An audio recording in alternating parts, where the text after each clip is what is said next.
के न्यायपालिका ने भारत के बहुसंख्यक को हताश किया है, निराश किया है। और उसका एक बड़ा कारण यह है कि जाने अनजाने माननीय सुप्रीम कोर्ट और हाई कोर्ट के जजों ने बहुत सारे गलत इंटरप्रिटेशन किया है, बहुत सारी गलत व्याख्या किया है और कई सारे गलत फैसले भी दिए हैं। माननीय हाई कोर्ट और सुप्रीम कोर्ट के जज न तो गुरुकुल में पढ़े हैं न मदरसा में पढ़े हैं, लेकिन उनको वो कहते हैं गुरुकुल मदरसा एक समान है।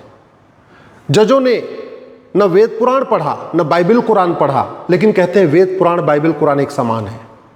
हमारे जो माननीय सुप्रीम कोर्ट के जज हैं, न उन्होंने भगवत गीता पढ़ा, न उपनिषद पढ़ा, न उन्होंने रामायण पढ़ा, लेकिन और न हदीस पढ़ा, फिर भी कहते हैं उपनिषद गीता हदीस सब एक समान है।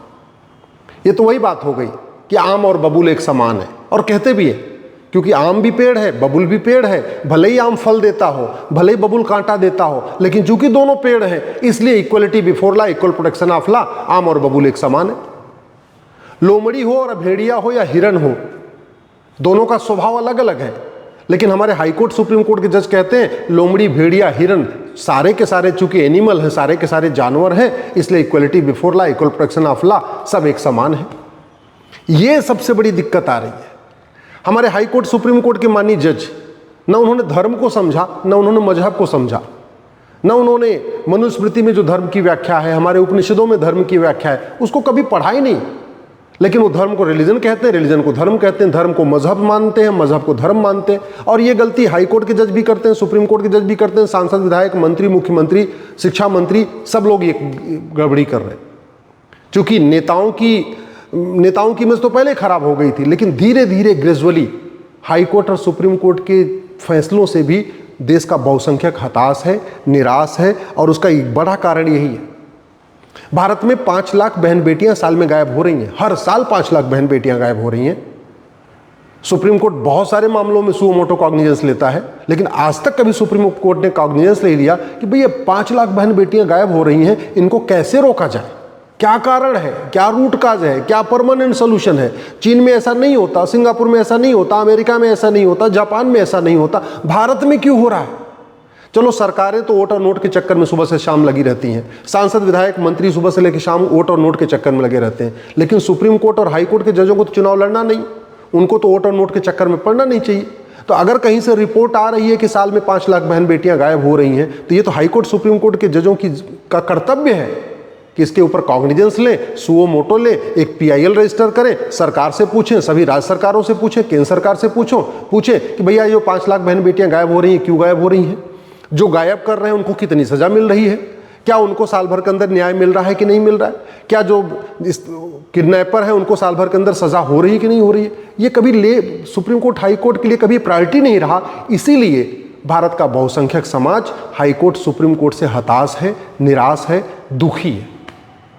प्रतिदिन 1500 परिवारों का धर्मांतरण हो रहा है, और धर्मांतरण राष्ट्रीय समस्या है, किसी एक राज्य की समस्या नहीं है, पूरे देश की समस्या है। कायदे से इसमें पार्लियामेंट में कानून होना चाहिए। और BNS में फ्रीडम ऑफ एक चैप्टर भी है, ऑफेंस रिलेटिंग टू रिलीजन, मतलब किसी की धार्मिक भावना आहत कर दीजिए तो ऑफेंस रिलेटिंग टू रिलीजन है, और किसी को कन्वर्ट कर दीजिए तो ऑफेंस रिलेटिंग टू कन्वर्जन नहीं है। समस्या पूरे देश की है तो समाधान राष्ट्रीय स्तर पर होना चाहिए, समस्या पूरे देश में है तो कानून पार्लियामेंट में बनना चाहिए। बहुत सारे विषयों पे सुप्रीम कोर्ट कहता रहता है हाँ भाई इस विषय पे कानून कब बनेगा, इस विषय पे कानून कब बनेगा। आज तक सुप्रीम कोर्ट ने कभी नहीं कहा सरकार से, केंद्र सरकार से कि ये बताइए जब धर्मांतरण पूरे देश की समस्या है, 1500 परिवार पर डे कन्वर्ट हो रहे हैं, एक परिवार में 7 आदमी मान के चलिए तो पर डे 10,000 हिंदुओं का धर्मांतरण हो रहा है धोखे से, लालच दे के, तो इसके ऊपर सरकार को कुछ करना चाहिए। कभी नहीं कहा। क्यों? क्योंकि कहते नहीं प्राण जाए पर इमेज न जाए। अपनी इमेज की चिंता है, अपनी सेकुलर इमेज बनी रहे, कड़वा सच बोलने में भी दिक्कत आ रही है। इसीलिए आम जनता हाई कोर्ट सुप्रीम कोर्ट के माननीय जजों से हताश है, निराश है। और जब जजों से हताश निराश होती है तो स्वाभाविक सी बात है पूरे सिस्टम से हताश निराश हो जाती है। भारत में 5 करोड़ घुसपैठी आके बैठे हुए, 5 करोड़ लगभग 2016 में पार्लियामेंट में उस समय के गृह राज्य मंत्री किरण रिजिजू ने कहा था 2 करोड़ है, संख्या उनकी 5 करोड़ हो चुकी है। लेकिन कभी सुप्रीम कोर्ट ने नहीं कहा कि ये भारत धर्मशाला नहीं है, हमारी संख्या पहले बहुत ज़्यादा हो चुकी है, सरकार इनको बाहर निकालने के लिए क्या स्टेप ले रही है, कभी नहीं। चलो नेताओं की बात समझ में आती है, उनको तो वोट और नोट चाहिए, उनको तो घुसपैठियों का वोट चाहिए, लेकिन सुप्रीम कोर्ट और हाई कोर्ट के जजों को ऑटो और नोट थोड़ी चाहिए। वो तो रिटायरमेंट हो जाएंगे, अपना काम, अपना कुछ और काम करेंगे, उनको चुनाव लड़ना नहीं। फिर भी घुसपैठ के ऊपर बोलने में ऐसे लगता है प्राण जाए पर वचन न जाए, प्राण जाए पर इमेज न जाए। हमारी इमेज, सेकुलर इमेज खराब नहीं होनी चाहिए। ऐसे लगता है घुसपैठियों के खिलाफ बोल देंगे तो सेकुलर इमेज खराब हो जाएगी। इसीलिए बहुसंख्यक समाज हताश है, निराश है, दुखी है। भारत में लब जिहाद हो रहा है, लैंड जिहाद हो रहा है, जमीनों पे अवैध कब्जा हो रहा है। और जमीनों पे अवैध जो कब्जा हो रहा है, जब कुछ राज्य सरकारें उस अवैध कब्जे को हटाने की कोशिश करती हैं, बुलडोजर चलाने की कोशिश करती हैं, तो बीच में सुप्रीम कोर्ट का आके खड़ा हो जाता है। उसको हर जगह ह्यूमन राइट की चिंता हो जाती है। अरे मानवाधिकार मानव का होता है, दानव का नहीं। मानवाधिकार सही लोगों का होता है, गलत लोगों का थोड़ी। आपके घर पे आके कोई कब्जा कर ले और फिर सरकार बुलडोजर चलाने आए, तब तो आप नहीं रोकेंगे, तब तो आप कहेंगे हाँ भाई जल्दी से बुलडोजर चलाओ, इसको खाली करा दो। अगर मान लीजिए किसी हाई कोर्ट, किसी सुप्रीम कोर्ट के जगह खेत पे लोग घुसपैठी आके कब्जा कर ले, वहां झुग्गी बना ले, तो क्या फिर सुप्रीम कोर्ट और हाई कोर्ट के जज ये बात कहेंगे कि नहीं बुलडोजर नहीं चलना चाहिए? हल्द्वानी में रेलवे की जमीन पे कब्जा हो गया, सरकार वहां मुकदमा लड़ी, हाई कोर्ट में जीती, सरकार ने कहा अब इसको हम हटाएंगे, तो सुप्रीम कोर्ट ने स्टे लगा दिया। स्टे आज तक चल रहा है। आज तक हल्द्वानी में रेलवे की जमीन खाली नहीं हुई, और वो किसके कारण? माननीय सुप्रीम कोर्ट के कारण हुई है। मुझे समझ में नहीं आता, सुप्रीम कोर्ट को हर जगह ह्यूमन राइट की चिंता आती है। माओवादियों की ह्यूमन राइट, नक्सलियों की ह्यूमन राइट, जो जमीन पर अतिक्रमण कर रहे हैं उनका ह्यूमन राइट, आतंकवादियों का ह्यूमन राइट, कन्वर्जन करने वालों का ह्यूमन राइट, सबके ह्यूमन राइट की चिंता है। भारत में जो ईमानदार लोग हैं, जो ठीक से रहना चाहते हैं, जो भारत को सुरक्षित देखना चाहते हैं, उनके ह्यूमन राइट की चिंता नहीं है। देश सुरक्षित कैसे होगा उसकी चिंता नहीं है। तो या तो इतनी दृष्टि नहीं है कि हम जो कर रहे हैं उसका साइड इफेक्ट क्या हो रहा है, और शायद नतीजा यही है। आज की डेट में सोशल मीडिया में हर चीज़ की समीक्षा होती है। अब वो ज़माना चला गया कि लोग समीक्षा नहीं करते। समीक्षा पहले भी होती थी, लोग कम करते थे। आज की डेट में समीक्षा करने का लोगों के पास अवसर है। फेसबुक है, ट्विटर है, इंस्टाग्राम है, व्हाट्सअप है, सब पे है। जिसको जो उचित लगता है वो लिखता है, और अगर बात सही होती है तो एकदम आग की तरीके फैल जाती है। इतनी तेजी के साथ समीक्षा हो रही है। इसलिए मैं माननीय सुप्रीम कोर्ट, हाई कोर्ट के जजों से कहता हूं कि आप जो कुछ कर रहे हैं उस पे इस बात का ध्यान रखिए कि आपके ऑर्डर का, आपके जजमेंट का, उसका रेमिफिकेशन क्या हो रहा है।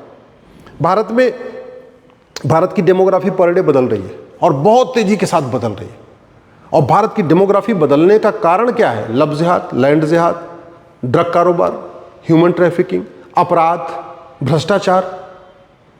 घुसपैठ का मूल कारण क्या है? भ्रष्टाचार। घुसपैठी आते हैं 2000 दे के, अंदर आते हैं 2000 में आधार, 2000 में राशन कार्ड, 2000 में ड्राइविंग लाइसेंस, 2000 में birth certificate, 2000 motor ID. Bharat में सबसे आसान काम है आधार बनवाना। इसके बावजूद बिहार के SIR हो रहा था, इलेक्शन कमीशन ने कहा कि हम आधार को कंसीडर नहीं करेंगे। जबरदस्ती आधार को कंसीडर करवा दिया। चूंकि उधर से 20 PIL आ गई और बड़े बड़े दिग्गज वकील खड़े हो गए, तो नहीं, बोला जी आप 12वां डॉक्यूमेंट आधार को लो। जबकि आधार पे खुद ही लिखा हुआ है कि आधार न तो जन्म का प्रमाण पत्र है, आधार न तो आइडेंटिटी प्रूफ है, आधार सिंपल आइडेंटिटी प्रूफ है, आधार न तो बर्थ प्रूफ है, आधार न तो रेजिडेंस प्रूफ है, आधार न तो सिटीजनशिप का प्रूफ है। ये आधार पे खुद ही लिखा हुआ। लेकिन चूंकि सामने से इकोसिस्टम आ गया, 20 लोग आ गए PIL करके, उसमें बड़े बड़े दिग्गज वकील आ गए, भूतपूर्व कानून मंत्री, शिक्षा मंत्री, इस टाइप के लोग आ गए, सांसद जी, कई सांसद आ गए, तो भैया ठीक है, एक काम करो, 11 डॉक्यूमेंट तो ठीक है, 12वां इस आधार को भी ले लो। और उस 12वां आधार को को अलाउ करने के कारण बिहार में बड़ी मात्रा में घुसपैठियों ने अपना वोटर आईडी में नाम जुड़वा लिया। ये जो हो रहा है, माननीय सुप्रीम कोर्ट, मैं हाथ जोड़ के निवेदन कर रहा हूं, अपनी गलतफहमी दूर कर लीजिए कि भारत में जो सब कुछ ठीक चल रहा है वो इस संविधान के कारण चल रहा है। ये गलतफहमी दूर कर लीजिए। राजा हरि सिंह ने कभी सोचा नहीं था पंजाब के टुकड़े होंगे, पंजाब का टुकड़ा हुआ। राजा शशांक ने कभी सोचा नहीं था बंगाल के टुकड़े होंगे, बंगाल के 2 टुकड़े हुए, ईस्ट बंगाल, वेस्ट बंगाल। पंजाब के 2 टुकड़े हुए, ईस्ट पंजाब, वेस्ट पंजाब। राजा हरि सिंह ने कभी नहीं सोचा था कश्मीर में नरसंहार होगा, कश्मीर के 2 टुकड़े होंगे, कश्मीर को 2 टुकड़े हुए।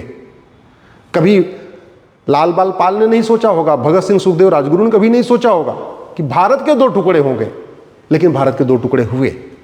और आज की डेट में भारत में 9 राज्यों की डेमोग्राफी बदल चुकी है। 800 जिलों में से 200 जिलों की डेमोग्राफी बदल चुकी है। 6000 तहसीलों में से 1500 तहसीलों की डेमोग्राफी बदल चुकी है। शायद इस बात को हमारे माननीय सुप्रीम कोर्ट के जज, हाई कोर्ट के जज या तो समझ नहीं रहे या तो जानते नहीं हैं, और जानते हैं तो उनको इसका इफेक्ट समझ में नहीं आ रहा कि 15 से 20 साल के बाद क्या होगा। जो नहीं सोचा था वो हुआ, जो राजा शशांक ने नहीं सोचा था वो हुआ, बंगाल के टुकड़े हुए। जो गांधी जी ने नहीं सोचा, वीर सावरकर जी ने नहीं सोचा, नेताजी सुभाष चंद्र बोस ने नहीं सोचा, भगत सिंह, सुखदेव, राजगुरु ने नहीं सोचा, वो भी हुआ। भारत के 2 टुकड़े हुए। राजा रणजीत सिंह ने नहीं सोचा, फिर भी पंजाब के 2 टुकड़े हुए। राजा हरि सिंह ने नहीं सोचा, फिर भी कश्मीर के 2 टुकड़े हुए। पंडित नंदराम टिक्कू ने नहीं सोचा था, फिर भी अफगानिस्तान से हिंदू खत्म हुए, जैन खत्म हुए, बौद्ध खत्म हुए, सिख खत्म हुए। ये बात हमारे हाई कोर्ट, सुप्रीम कोर्ट के जज क्यों नहीं समझ रहे हैं? क्यों अभी भी इस गलतफहमी में है कि वेद, पुराण, बाइबल, कुरान एक समान होता है? क्यों अभी भी इस गलतफहमी में है कि गुरुकुल मदरसा एक समान है? क्यों अभी भी इस गलतफहमी में है कि धर्म और रिलीजन एक समान होता है? क्यों इस गलतफहमी में है कि सारे मजहब नहीं सिखाता आपस में बैर रखना? ये गलतफहमी पता नहीं कब तक रखेंगे, और शायद इसी गलतफहमी का नतीजा है उनके जो फैसले होते हैं उसका दुष्परिणाम समाज के ऊपर पड़ता है। और इसीलिए बहुसंख्यक समाज हताश है, निराश है, दुखी है और गुस्से में है।